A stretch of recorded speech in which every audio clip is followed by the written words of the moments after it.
আসসালামু আলাইকুম প্রিয় দর্শক, আপনাদেরকে শুভেচ্ছা ও আমন্ত্রণ জানাচ্ছি চ্যানেল আই সংবাদে। আর এখনকার সংবাদ নিয়ে আপনাদের সাথে আছি আমি খায়রুল বাশার। বিস্তারিত সংবাদের শুরুতে জানিয়ে দিচ্ছি ফ্রেশ সংবাদ শিরোনাম। কো চেয়ারম্যানের পর এবার বিরোধী দলীয় উপনেতার পদ থেকেও জিএম কাদেরকে অব্যাহতি, নতুন দায়িত্বে রওশন এরশাদ। দীর্ঘ ২৮ বছর পর সচল হল ঢাকা বিশ্ববিদ্যালয়ের কেন্দ্রীয় ছাত্র সংসদ ডাকসু, ভিপি নূর সহ নবনির্বাচিতদের দায়িত্ব গ্রহণ। সুবর্ণচরে গণধর্ষণ মামলার আসামির প্রতারণা করে নেয়া জামিন বাতিল, আসামি পক্ষের আইনজীবীর বিরুদ্ধে ব্যবস্থা চায় রাষ্ট্রপক্ষ। শরীয়তপুরের নড়িয়ায় কৃষি বাজেট, কৃষকের বাজেট আলোচনা, স্মার্ট কৃষি বিষয়ে প্রশিক্ষণ ও সহযোগিতা দাবি।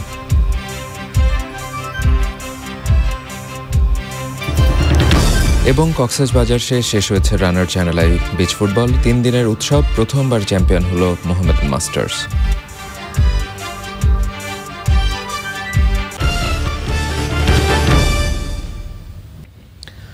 সংবাদের শিরোনামগুলো জানাচ্ছিলাম। এখনকার এই সংবাদ আয়োজন একই সঙ্গে চ্যানেল আই অনলাইনের লাইভ টিভি এবং চ্যানেল আই অনলাইনের ভেরিফাইড ফেসবুক পেজেও সরাসরি প্রচার হচ্ছে।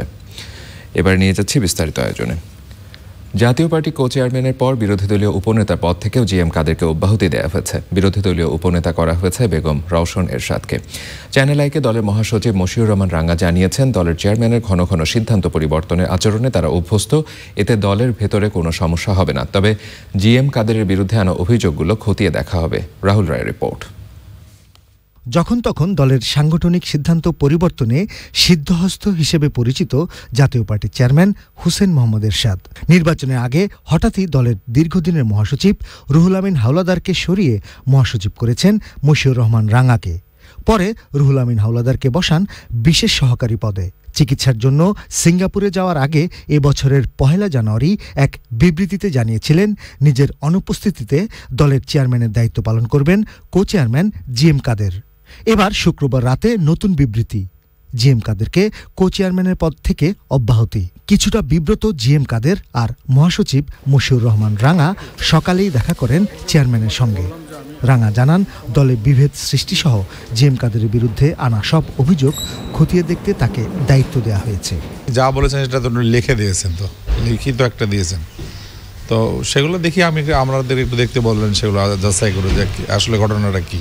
ওনার শুধু কো চেয়ারম্যান যেটা ছিল ওইটা শুধু আপাতত মানে ওনাকে ওনার ওই দায়িত্ব থেকে অব্যাহতি দেওয়া হয়েছে। হ্যাঁ, এটাতে কিছু না, এটা উনি প্রেসিডিয়াম কিন্তু রয়েছেন এখনো, বাকি এখন আপনাকে বুঝে নিতে হবে। বাকিটা আমি সিদ্ধান্ত পরিবর্তনে চেয়ারম্যানের এমন চমকে দলে কোনো নেতিবাচক প্রভাব পড়বে না, তা বেশ আত্মবিশ্বাসের সঙ্গে জানালেন মহাসচিব। কখন কি হয় এটা উপর আল্লাহ ছাড়া, উনি ছাড়া আর কেউ বলতে পারবে না। দলটা এভাবেই গড়ে উঠেছে, মানে হয়তো আমি বললাম কি, আমিও 3 বার বহিষ্কার হয়েছিলাম, তো সুতরাং আমি এখন মহাসচিব দলের, সুতরাং এইটা আমাদের সবাই মানে বুঝে জানে যে এটা কোনো বিষয় নয় আর কি। এটা এমন গুরুত্বপূর্ণ মনে করি না আমরা এটাকে। তবে ভাই এরশাদের সঙ্গে সাক্ষাতের পর জিএম কাদের কোনো কথা বলেননি। জাপা চেয়ারম্যানের বাসভবন থেকে জিএম কাদেরের বের হওয়ার কিছুক্ষণ পরই আরেক বিবৃতিতে এরশাদ জিএম কাদেরকে বিরোধী দলীয় উপনেতার পদ থেকেও অপসারণ করেন। নিজের ক্ষমতা বলে বিরোধী দলীয় উপনেতা হিসেবে বেগম রওশন এরশাদকে দায়িত্ব দিয়েছেন। গতবারের মতো এবারও জাতীয় সংসদে বিরোধী দল জাতীয় পার্টি, তবে এবার মন্ত্রিসভায় না থেকে সত্যিকারের বিরোধী দলের ভূমিকা পালন করতে চায় দলটি। কিন্তু দলের চেয়ারম্যান হুসেইন মোহাম্মদ এরশাদের ঘন ঘন সিদ্ধান্ত পরিবর্তনে রহস্যের বৃত্তিই থেকে যাচ্ছে দলটি। বেশ কিছুদিন ধরে দলের চেয়ারম্যান অসুস্থ থাকায় দলীয় নেতাকর্মীদের মনে যেমন প্রশ্ন উঠেছে ভবিষ্যৎ নেতৃত্ব নিয়ে, তেমনি সঙ্গে কি হতে যাচ্ছে জাতীয় পার্টির ভবিষ্যৎ। দলের চেয়ারম্যান এইচ.এম. এরশাদের বাসভবনের সামনে থেকে রাহুল রায়, চ্যানেল আই। দীর্ঘ ২৮ বছর পর সচল হল ঢাকা বিশ্ববিদ্যালয়ের কেন্দ্রীয় ছাত্র সংসদ ডাকসু। কার্যনির্বাহী কমিটির প্রথম সভার মধ্য দিয়ে 1 বছরের জন্য দায়িত্বভার গ্রহণ করলেন ভিপি নুরুল হক নুরু সহ 25 জন সদস্য। প্রধানমন্ত্রীকে ডাকসুর আজীবন সদস্যপদ দেওয়ার ব্যাপারে নীতিগত সিদ্ধান্ত গ্রহণ সহ সময় উপযোগী নানা বিষয়ে উঠে আসে এই সভায়। বিস্তারিত জানিয়েছেন মিথিলা নাজনীন। কার্যনির্বাহী কমিটির প্রথম সভার মধ্য দিয়ে দীর্ঘ ২৮ বছর 9 মাস পর কার্যকর হল ঢাকা বিশ্ববিদ্যালয় কেন্দ্রীয় ছাত্র সংসদ ডাকসু। সভায় উপস্থিত ছিলেন পদাধিকার বলে ডাকসুর সভাপতি বিশ্ববিদ্যালয়ের উপাচার্য অধ্যাপক আক্তারুজ্জামান। সভা শেষে তিনি জানালেন, শিক্ষার্থীরা তাদের যোগ্য প্রতিনিধিদেরকেই নির্বাচিত করেছেন। বৈঠকে তাদের বক্তব্য শুনলাম, সেগুলো এতই আশাপ্রদ এবং তাদের যে মূল্যবোধ সেগুলো নিঃসন্দেহে প্রশংসনীয়। তারা অত্যন্ত বন্ধুসুলভ আচরণে, সৌহার্দ্যপূর্ণ পরিবেশে বিভিন্ন বিষয় নিয়ে তারা আলোচনা করেছে। তবে প্রধানমন্ত্রীকে ডাকসুর আজীবন সদস্যপদ দেওয়ার বিষয়ে সভায় কিছুটা দ্বিমত সৃষ্টি হয়।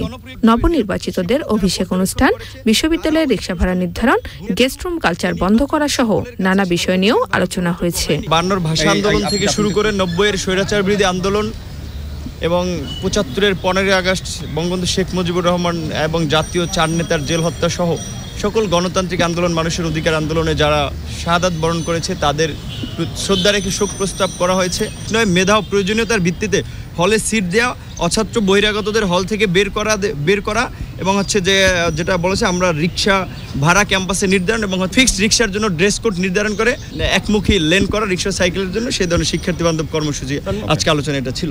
আনুষ্ঠানিকভাবে আমরা আমাদের সম্মানিত প্রেসিডেন্ট ডাকসুর তার নিকট থেকে আমরা দায়িত্বভার গ্রহণ করেছি, তিনি সম্মতি দিয়েছেন। এর পরবর্তীতে আমাদের একটি সামগ্রিক সিদ্ধান্ত হয়েছে, আমরা একটি অভিষেক অনুষ্ঠান করতে চাই। ডাকসুর অভিষেক, সেটা সম্ভবত বলা হয়েছে যে 1.5 থেকে 2 মাস সময় লাগবে। সেখানে আমাদের মাননীয় প্রধানমন্ত্রী এবং আমাদের সম্মানিত আচার্য মহোদয়কে দাওয়াত করা হবে। সভা চলাকালে পুনর্নির্বাচনের দাবিতে ক্যাম্পাসে বিক্ষোভ মিছিল করেছে ছাত্রদল সহ প্রগতিশীল ছাত্র সংগঠনগুলো। Mithila Naznin, channel I, Dhaka. এদিকে ঢাকা বিশ্ববিদ্যালয় হল সংসদেও নির্বাচিত সদস্যদের আনুষ্ঠানিক দায়িত্ব গ্রহণ হলো আজ। হলের কার্যনির্বাহী সদস্যদের কাছে দায়িত্ব হস্তান্তর করেন হল প্রাধ্যক্ষরা। কোনো সংগঠনের হয়ে নয়, ঐক্যবদ্ধভাবে সব সমস্যা সমাধানের আশা জানিয়েছেন নবনির্বাচিতরা। আফরোজা হাসির রিপোর্ট। দীর্ঘ 28 বছর পর গত 11 মার্চ ডাকসুর পাশাপাশি হল সংসদগুলোর নির্বাচন অনুষ্ঠিত হয়। নির্বাচনে 18টি হল সংসদের 12টিতে জয়ী হয় ছাত্রলীগ সমর্থিত প্যানেলের প্রার্থীরা। বাকি হলগুলোর ভিপি, জিএস সহ বেশ কিছু পদে জয়ী হয় স্বতন্ত্ররা। আজ আনুষ্ঠানিকভাবেই অভিষেক ঘটল নবনির্বাচিত হল সংসদের কার্যনির্বাহী সদস্যদের। রোকেয়া হলে বঙ্গবন্ধু শেখ মুজিবুর রহমানের প্রতিকৃতিতে শ্রদ্ধা জানানোর পর নিজেদের ভবিষ্যৎ কর্মসূচি নিয়ে হল প্রাধ্যক্ষের সাথে আনুষ্ঠানিক বৈঠক করে নবনির্বাচিত হল কমিটি। সমস্যা কিন্তু অনেক আছে, এই সমস্যাগুলোকে সামনে রেখেই এই হল সংসদ কাজ করবে। আর কি কি সমস্যা রয়েছে সেগুলো প্রথমে আমরা জানার চেষ্টা করব এবং একটি একটি করে আমরা আপুদের যে সমস্যা রয়েছে তার সমাধান দেওয়ার সর্বোচ্চ চেষ্টাটুকু আমরা সবাই মিলে করব। বিপরীত দলের তাদের কাছ থেকে পূর্ণ সাহায্যটা পাই এবং সেন্ট্রালের সহসভাপতি, সভাপতি সবার কাছে, তাহলে আমাদের ইচ্ছা আছে যে আমরা খুব ভালো মতো কাজ করব। কাজ করার ক্ষেত্রে এর জন্য ওরকম আমার মনে হয় না যে কোনো বাধা আসবে কিংবা কেউ কারো প্রতিদ্বন্দ্বী হবে। আমরা সবাই একসাথেই কাজ করব। একই সময়ে জগন্নাথ হল, মাস্টারদা সূর্য সেন হল সহ বিভিন্ন হলের নবনির্বাচিত হল কমিটি দায়িত্ব গ্রহণ করে। এই মাসের মধ্যে না হলে আগামী মাসের মধ্যে সবকিছুকে আমরা সুন্দর একটি শৃঙ্খল পরিবেশের মধ্যে নিয়ে আসতে পারবো। যে সমস্যাগুলো আছে আজকে আমরা সেই সমস্যাগুলো চিহ্নিত করে আমরা একটা পরিকল্পনা করব। আজ যারা দায়িত্ব নিল তাদের মাধ্যমে আমাদের একটি পরিচ্ছন্ন পরিবেশ সব হলগুলোতে, ঢাকা বিশ্ববিদ্যালয়ের সূর্য সেন হল সহ সব হলগুলোতে বিরাজ করবে। নবনির্বাচিত হল সদস্যদের স্বাগত জানিয়েছেন সাধারণ শিক্ষার্থীরা। আফরোজা হাসি, চ্যানেল আই, ঢাকা। ধানমন্ডি 32 নম্বরে জাতির জনক বঙ্গবন্ধু শেখ মুজিবুর রহমানের প্রতিকৃতিতে ফুল দিয়ে শ্রদ্ধা জানিয়েছেন নবনির্বাচিত ডাকসু ভিপি নুরুল হক নুরু, জিএস গোলাম রাব্বানী সহ অন্য নেতারা। সে সময় ডাকসু সভাপতি বিশ্ববিদ্যালয়ের ভিসি ডক্টর আক্তারুজ্জামান উপস্থিত ছিলেন। এরপর ডাকসু নেতারা ঢাকা বিশ্ববিদ্যালয়ের স্মৃতি চিরন্তন ও কেন্দ্রীয় শহীদ মিনারে ফুল দিয়ে শ্রদ্ধা জানান। সকালে ডাকসুর কার্যনির্বাহী কমিটির প্রথম বৈঠকে যোগ দেন ভিপি নুরুল হক নুরু সহ 25 জন সদস্য। বৈঠকে বিশ্ববিদ্যালয়ের বিভিন্ন সমস্যা নিয়ে আলোচনা হয়।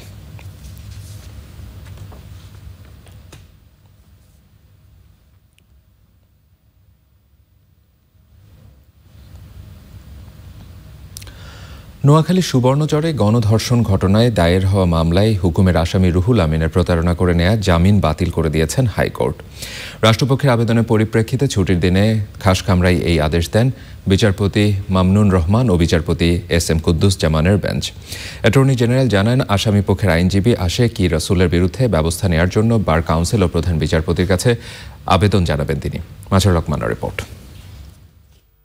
একাদশ জাতীয় সংসদ নির্বাচনের দিন গত বছরের ৩০শে ডিসেম্বর রাতে নোয়াখালীর সুবর্ণচরে দুর্বৃত্তদের গণধর্ষণের শিকার হন এক গৃহবধূ। এই ঘটনার দায়ের হওয়া মামলার হুকুমের আসামি মোহাম্মদ রুহুল আমিনকে ১৮ মার্চ জামিন দেন এনএক্স ১৪ বিচারপতি মামুনুর রহমান ও বিচারপতি এস.এম. কুদ্দুজ্জামান। যদিও আবেদনে বিচারপতি ইনায়েতুর রহিম ও বিচারপতি মোস্তাফিজুর রহমানের এনএক্স ১৭ বেঞ্চের কথা উল্লেখ করেছিল আসামিপক্ষ। জামিনের বিষয়টি জানতে পেরে ২১ মার্চ ওই বেঞ্চের নজরে আনেন রাষ্ট্রপক্ষ। শুক্রবার জানানো হয় শনিবার বন্ধের দিনে নিজেদের খাস কামরায় বসে রুহুল আমিনের জামিনের বিষয়ে আদেশ দেবেন বিচারপতি মামুনুর রহমান ও বিচারপতি এস.এম. কুদ্দুজ্জামানের বেঞ্চ। এই মামলায় যে আপনার স্বীকারোক্তিমূলক জবানবন্দি যেগুলো আছে, ভিকটিমের যে বর্ণনা যেগুলো আছে, সেগুলোকে না সন্নিবেশিত করে আদালতকে ভুল বুঝিয়ে এই বিজ্ঞ আইনজীবী জামিন নিয়েছিলেন। এবং আমাদের অ্যাটর্নি জেনারেল অফিসের পক্ষ থেকে যখন মাননীয় বিচারপতিদ্বয়কে এই বিষয়টি অবগত করানো হয়, তখন আজকে সকালবেলা আমাদের মাননীয় দুজন বিচারপতি তাদের চেম্বারে বসে এই যে জামিন আদেশ দেওয়া হয়েছিল সেই জামিন আদেশটি তারা প্রত্যাহার করেছেন, এটাকে রিকল করেছেন। এবং ফলে এই আসামিকে যে জামিন দেওয়া হয়েছিল, আদালতকে ভুল বুঝিয়ে যে জামিন হাসিল করা হয়েছিল সেটা বাতিল হয়ে গেল। আসামিপক্ষের আইনজীবী আশেকে রসুলের প্রতারণার বিষয়ে প্রতিকার চাইবেন অ্যাটর্নি জেনারেল। এটা খুবই ঘৃণ্য তৎপরতা এবং আমরা প্রধান বিচারপতির নজরে আনবো, এটা ওনার গোচরে আনবো যে কিছু কিছু আইনজীবী এরকমভাবে ম্যাল প্র্যাকটিস করে এক আদালতের কথা উল্লেখ করে দরখাস্ত করেন এবং সেটাকে মুভ করেন গিয়ে অন্য আদালতে। এবং আমাদের অন্য বিচারপতির মহোদয়ের কাছেও আমাদের আকুল আবেদন হবে, ওনারা যখন পিটিশনটা এন্টারটেইন করেন, পিটিশনটা যখন দেখেন, তখন ওনারাও যাতে একটু লক্ষ্য রাখেন যে কোন আদালতে কয় নম্বর কোর্টে তারা মুভ করার জন্য এই দরখাস্ত উল্লেখ করেছে। রাষ্ট্রের প্রধান আইনজীবী জানিয়েছেন, আসামি রুহুল আমিনের জামিন বাতিল করে দেওয়ায় এখন আর সুপ্রিম কোর্টের চেম্বার জজ আদালতে শুনানির প্রয়োজন নেই। মাঝহলক মান্না, চ্যানেল আই, ঢাকা। তথ্য প্রযুক্তি নির্ভর কৃষির দিকে ঝুঁকছে কৃষক। আগামী বাজেটে এ বিষয়ে সরকারের মনোযোগ চেয়েছেন তারা। শরীয়তপুরের নাড়িয়ায় কৃষি বাজেট কৃষকের বাজেট আলোচনায় স্মার্ট কৃষির বিভিন্ন দিক সম্পর্কে প্রশিক্ষণ ও সার্বিক সহযোগিতার দাবি জানিয়েছেন তারা। স্থানীয় সংসদ সদস্য পানি সম্পদ উপমন্ত্রী এ.কে.এম. এনামুল হক শামীম প্রতিশ্রুতি দিয়েছেন, নদী ভাঙন থেকে রক্ষা পাবে নড়িয়ার মানুষ, দূর হবে জলাবদ্ধতাও। রিজভিন আওয়াজের রিপোর্ট। ২০০৬ সাল থেকে শুরু কৃষি বাজেট কৃষকের বাজেট আয়োজন। চ্যানেল আই-এর কৃষিভিত্তিক প্রামাণ্য অনুষ্ঠান হৃদয়ে মাটি ও মানুষের উদ্যোগে কৃষকের জানা বোঝা বৃদ্ধির এই প্রয়াস।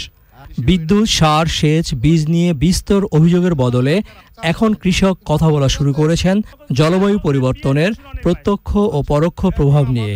জলাবদ্ধতার কারণে পূর্বপুরুষের চাষবাস হারাতে বসেছেন তারা।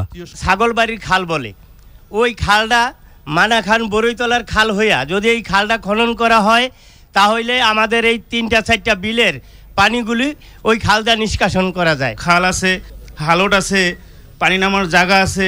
এটি আমাদের প্রভাবশালী ব্যক্তিরা এখন বাড়ি কইরা জায়গাটি বালি ফালাই ভরট কইরা ফেলাইতেছে। হৃদয়ে মাটি ও মানুষের অনুষ্ঠানটা আমি সবসময় দেখি। কোথায়? আমি দেখি টিভিতে, দেখি ইউটিউবে দেখি। একদিকে জলাবদ্ধতার কারণে ফসলি জমি অনাবাদি থাকছে, অন্যদিকে নদী ভাঙনে আবাদি জমি বসতভিটা হারানো।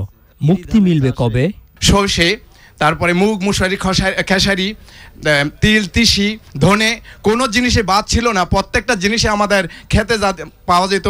আর পানি থাকার জন্য এখন ইরি ধানও ঠিকভাবে হচ্ছে না, ধুলি ফসলও পাচ্ছি না। খুব উদ্বুদ্ধ এটা দেখে আমি নিজে একটা ছাদ বাগান করার জন্য প্রস্তুতি নিয়েছি। আচ্ছা, যেটা আপনার মাটিবিহীন একটা প্রোগ্রাম আপনি আমাদেরকে দেখাইছেন। আমি মোবাইল থেকে অ্যাপস বের করে ভেন্ডি চাষ, তারপরে টমেটো, পেঁয়াজ, এগুলো আর কি দেখে দেখে করার চেষ্টা করতেছি। ১১০০ কোটি টাকার প্রকল্প চলছে, জানালেন পানি সম্পদ উপমন্ত্রী। মাদার অফ হিউম্যানিটি জননেত্রী শেখ হাসিনার প্রতি তিনি নড়িয়ার মানুষকে রক্ষা করার জন্য ১১০০ কোটি টাকা বরাদ্দ দিয়েছেন। নড়িয়া রক্ষা বাঁধ প্রকল্প দ্রুততার সাথে চলছে এবং ইনশাল্লাহ আমরা আশা করি এবছর নড়িয়ার ভাঙবে না। মহান আল্লাহ রাব্বুল আলামিনের কাছে প্রার্থনা করি। সনাতনী কৃষি নিয়ে বেশি দূর যাওয়া যাবে না। অভিজ্ঞতা থেকে সচেতন করার চেষ্টা কৃষি বিষয়ে গণমাধ্যম ব্যক্তিত্ব শাইখ সিরাজের। এটা না জানলে যে বিনিয়োগ করা হয়েছে রাষ্ট্রের থেকে, কিন্তু আপনারা জানেন না, তথ্যগুলো জানেন না বলে পিছিয়ে আছেন। আস্তে আস্তে টোটাল কৃষিটা কিন্তু ডিজিটাইজ হয়ে যাবে। আপনি যদি এই প্রযুক্তির সাথে না থাকেন আপনি পিছিয়ে যাবেন। জলবায়ু পরিবর্তন, পরিবেশ প্রকৃতির পরিবর্তন হচ্ছে, সব কিছুর কারণে কস্ট মানে উৎপাদন ব্যয় কমিয়ে আনতে হবে, সময়কে অল্প সময়ের ভিতরে বেশি পেতে হবে, যে কারণে সব কিছুই স্মার্ট এগ্রিকালচার বলাই হচ্ছে স্মার্ট এগ্রিকালচার। কৃষি বাজেট, কৃষকের বাজেট আলোচনার পরবর্তী আয়োজনটি বাগেরহাট জেলার মোল্লারহাটে গাংনী উচ্চ বিদ্যালয় মাঠে। রিজভিনা ওয়াজ, চ্যানেল আই, ঢাকা। শরীয়তপুরের নড়িয়ায় অনুষ্ঠিত কৃষি বাজেট, কৃষকের বাজেট নিয়ে বিস্তারিত প্রতিবেদন দেখবেন আজ রাত 9:35 হৃদয়ে মাটি ও মানুষ অনুষ্ঠানে। এবারে উত্তাল মার্চ। এবারে সংগ্রাম আমাদের মুক্তির সংগ্রাম, এবারে সংগ্রাম স্বাধীনতার সংগ্রাম।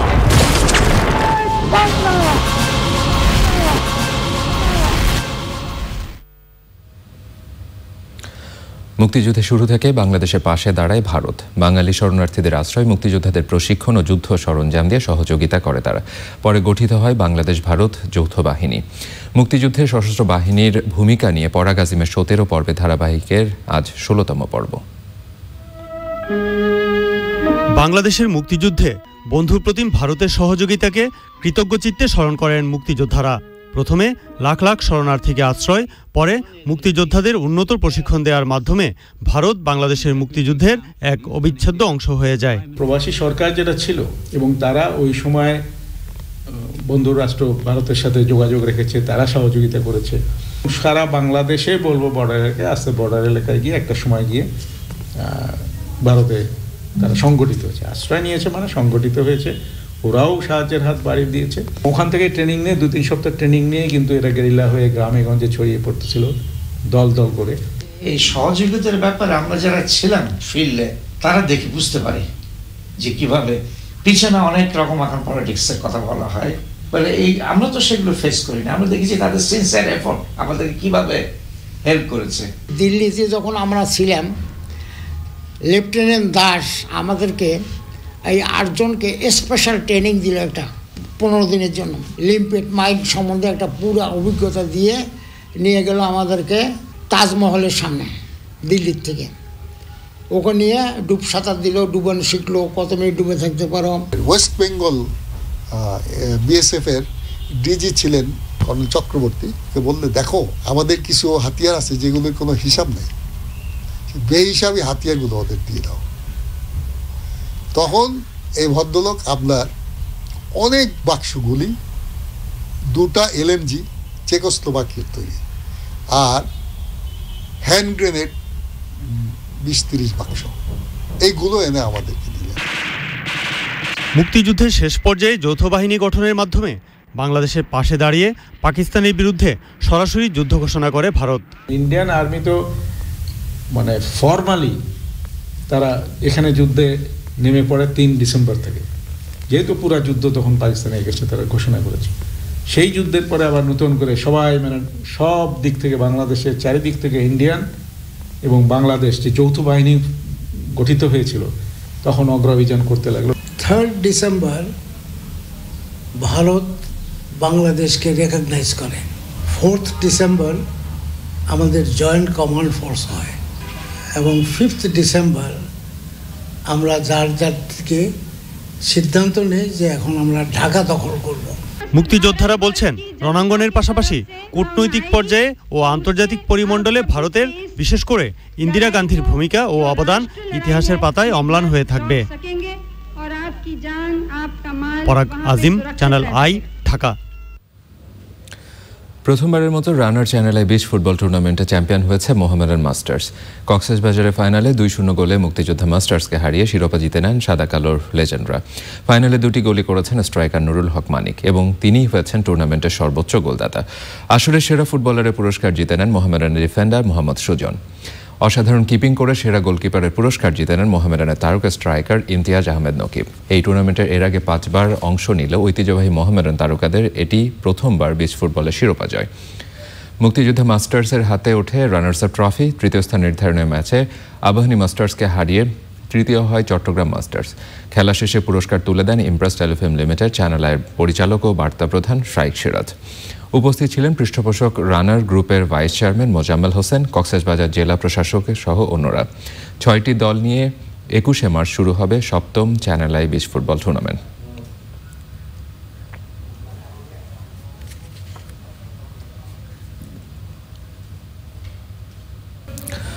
বঙ্গবন্ধু শেখ মুজিবুর রহমানের 99তম জন্মবার্ষিকী ও জাতীয় শিশু দিবস উপলক্ষে সুবিধাবঞ্চিত শিশুদের জন্য দিনব্যাপী নানা আয়োজন করেছে ঢাকা মেট্রোপলিটন পুলিশের তেজগাঁও বিভাগ। শতাধিক শিশুর জন্য খাবারের পাশাপাশি উপহার দেয়া হয় পোশাক। এরপর বঙ্গবন্ধু জাদুঘর ও শ্যামলী শিশু মেলা পরিদর্শনে নেওয়া হয় তাদের। উপস্থিত ছিলেন ডিএমপির তেজগাঁও বিভাগের উপ পুলিশ কমিশনার বিপ্লব কুমার সরকার ও প্রশাসনের বিভিন্ন কর্মকর্তারা।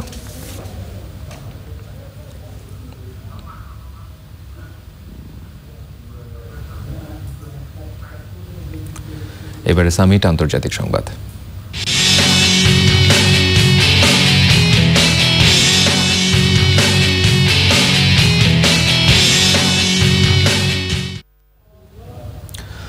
মার্কিন প্রেসিডেন্ট নির্বাচনে ডোনাল্ড ট্রাম্পের ক্যাম্পেইনে রুশ সংযোগ নিয়ে প্রতিবেদন জমা দিয়েছেন বিশেষ তদন্ত উপদেষ্টা রবার্ট মুলার। যুক্তরাষ্ট্রের বিচার বিভাগের একজন কর্মকর্তা জানিয়েছেন, ওই রিপোর্টে ডোনাল্ড ট্রাম্পের বিরুদ্ধে নতুন করে আর কোনো অভিযোগের সুপারিশ করা হয়নি। একই বিষয়ে এর আগে ট্রাম্পের সাবেক 6 সহযোগী এবং কয়েকজন রুশ নাগরিকের বিরুদ্ধে অভিযোগ আনা হয়। মার্কিন অ্যাটর্নি জেনারেল উইলিয়াম বারের প্রতিবেদনে সারসংক্ষেপ করে কংগ্রেসকে কতটা জানানো হবে সে বিষয়ে সিদ্ধান্ত নেবেন।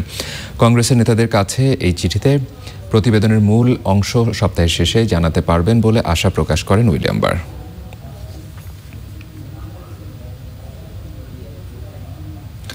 এবারে জানিয়ে দিচ্ছি নেটওয়ার্কটা বিশেষ সংবাদ।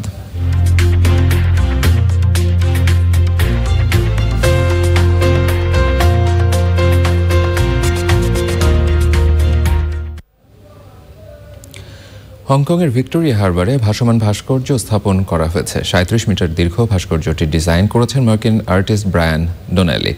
সাউথ কোরিয়া সিউল ও তাইওয়ানে তাইপের পর এটি ভিক্টোরিয়া হারবারে বসানো হয়। এর আগে একই রকমের ভাস্কর্য যুক্তরাষ্ট্রের মডার্ন আর্ট অব মিউজিয়ামের সামনে ও নেদারল্যান্ডসের আমস্টারডামেও স্থাপন করেছিলেন ব্রায়ান ডনলি। 26শে মার্চ থেকে 31শে মার্চ পর্যন্ত হংকংয়ের আর্ট বাসেল ফেস্টিভ্যাল উপলক্ষে বসানো ভাস্কর্যটি 1 মাস অবস্থান করবে। এবার ইসলামী ব্যাংক অর্থনীতি সংবাদ।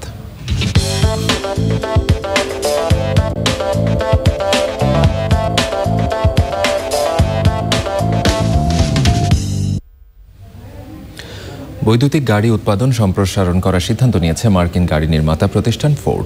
মিশিগানের একটি কারখানায় উৎপাদন সক্ষমতা বাড়াতে $90 কোটি বিনিয়োগ করেছে প্রতিষ্ঠানটি। এতে কাজের সুযোগ পাচ্ছেন প্রায় 900 কর্মী। গত বছরের পরিকল্পনা অনুযায়ী নতুন প্রযুক্তির গাড়ি তৈরিতে প্রায় $1100 কোটি বিনিয়োগের লক্ষ্য নির্ধারণ করা হয়েছে। প্রতিষ্ঠানটি আরও জানিয়েছে 2 বছরের মধ্যেই তারা স্বচালিত গাড়ি উৎপাদনে যাবে। বৈদ্যুতিক ও স্বচালিত গাড়ি নির্মাণে জার্মানির গাড়ি নির্মাতা প্রতিষ্ঠান ভক্স। এবারে A1 সাউন্ডলেস ওয়াটার পাম্প কৃষি সংবাদ।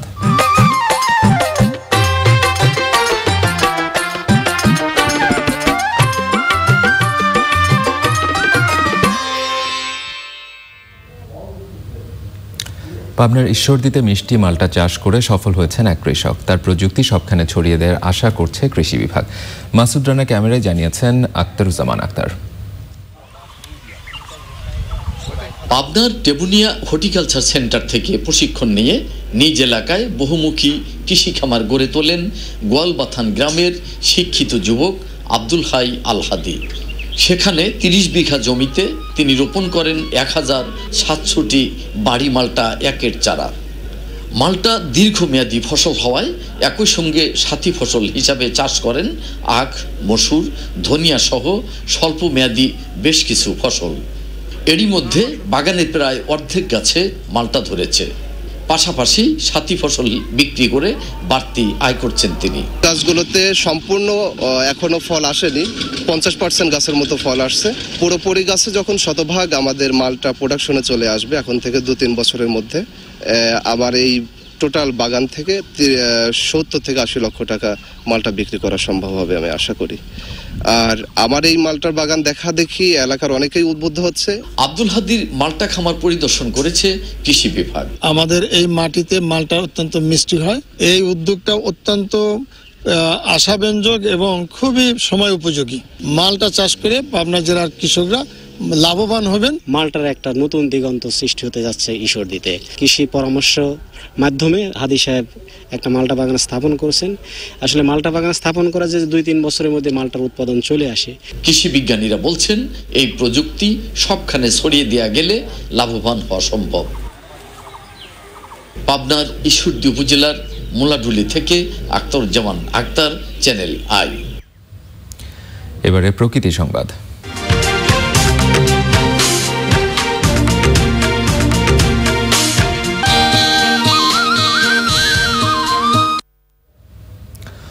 টঙ্গী খাল এবং তুরাগ নদ শিল্পবর্জ্যে বিষাক্ত হয়ে পড়েছে। দখল আর ভরাট করে এগুলোর প্রবাহ সংকোচন হচ্ছে। দখলদাররা ওয়াকওয়ে থেকে নদীর ভিতরের দিকে স্থাপন নির্মাণ করছে।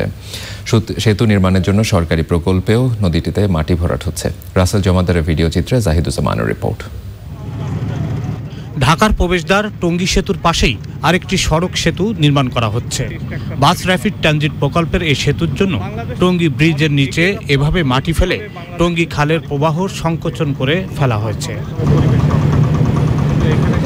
তুরাগ নদের উপর উলুখোলা সেতুর কাছে এবং টঙ্গী রেল ব্রিজের নিচেও নির্মাণ কাজের জন্য একইভাবে মাটি ভরাট করা হয়েছে। নদীর মাঝে বাঁশ দিয়ে বাঁধ পর্যন্ত দেয়া হয়েছে। এভাবে প্রবাহ সংকোচন করায় নদীতে দূষণের মাত্রা ভয়াবহ রূপ নিয়েছে। আমি ভেবে পাচ্ছি না যে এত প্রশাসন থাকতে, এত লোক থাকতে, নদী কমিশন, নদী থাকতে এটা কিভাবে চলতেছে, নদী দূষণ কিভাবে চলছে। জনগণ, রাষ্ট্র সবাই যদি অনেক বেশি সচেতন হয় তাহলে একটু হলেও এটাকে উদ্ধার করা সম্ভব। আদারওয়াইজ আমাদের ভবিষ্যৎ প্রজন্ম আর তুরাগ নদ ছিল এটা আর চাক্ষুষ দেখতে পারবে না। তুরাগ এবং টঙ্গী খালের দুপ্রান্তের ওয়াকওয়ে এবং এর পাশের নদীর জায়গা দখল করে দোকানপাট স্থাপনা নির্মাণ করেছে প্রভাবশালীরা। আমরা উচ্ছেদ করতে গেলে দেখা যায় যে এই অবৈধ দখলদাররা মহামান্য হাইকোর্ট থেকে তারা স্ট্যাটাস কো নিয়ে এসছে। আইনি জটিলতার কারণে এই অবৈধ স্থাপনাগুলো এখন আমরা উচ্ছেদ করতে পারছি না। ব্রিজের মতো করে নির্মাণ করা এই ওয়াকওয়েকেই এক ধরনের দখলদারিত্ব বলে মনে করেন পরিবেশবাদীরা। অধিকাংশ জায়গায় আপনি দেখতে পারবেন যে ওয়াকওয়ে করা হয়েছে আরসিসি পিলার দিয়ে, অর্থাৎ ওয়াকওয়েটা নদীর পার্কে রক্ষা করার জন্য না, ওয়াকওয়েটা করা হচ্ছে যে এই যে ওয়াকওয়ের পাশে যেই দখলকারী আছে তাদেরকে নিরাপত্তা দেওয়ার জন্য। এই ওয়াকওয়েটা এই টঙ্গী খালের জন্য একটা মরণ ফাঁদ। নদীপ্রেমীরা মনে করছেন ঢাকার চারপাশে নদী প্রবাহ স্বাভাবিক রাখতে তুরাগ এবং টঙ্গী খালের দখল দূষণ আগে বন্ধ করা জরুরি। Zahiduzzaman, channel I, Dhaka. এবারে পপুলার লাইফ ইন্স্যুরেন্স বাণিজ্য সংবাদ।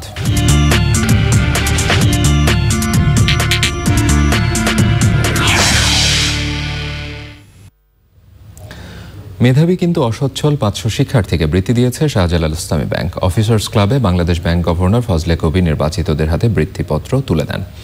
2018 সালে মাধ্যমিক ও উচ্চ মাধ্যমিক পাশ করা শিক্ষার্থীদের কঠোর বাছাইয়ের মাধ্যমে নির্বাচিত করে শাহজালাল ইসলামী ব্যাংক ফাউন্ডেশন। অনুষ্ঠানে গভর্নর ব্যাংক ও আর্থিক প্রতিষ্ঠানের পাশাপাশি বিভিন্ন কর্পোরেট প্রতিষ্ঠানকে এ ধরনের কাজে বেশি বেশি অংশ নেওয়ার আহ্বান জানান।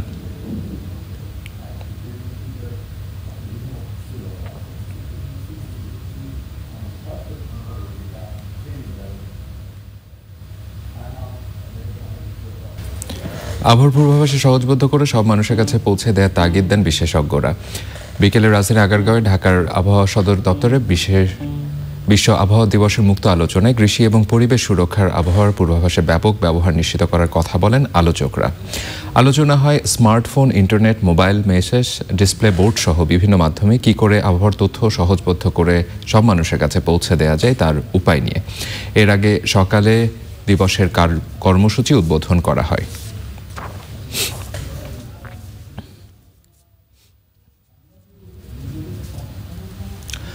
ঢাকার চারপাশের নদী বাঁচাতে চলমান উচ্ছেদ অভিযান অব্যাহত থাকবে। আন্তর্জাতিক পানি দিবসের আলোচনায় এ ঘোষণা দেন নৌ পরিবহন সচিব Abdus Samad.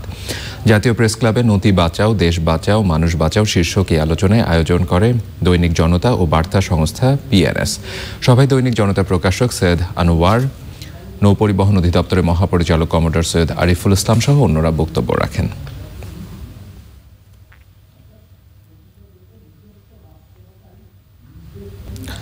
Asia cup world র্যাঙ্কিংয়ে স্টেজ 1-এ খেলতে রোববার থাইল্যান্ড যাচ্ছেন বাংলাদেশ আর্চাররা। 23 দেশের অংশগ্রহণে ওই প্রতিযোগিতায় রিকার্ভ ও কম্পাউন্ড ইভেন্টে লাল সবুজদের 12 প্রতিযোগী অংশ নিচ্ছেন।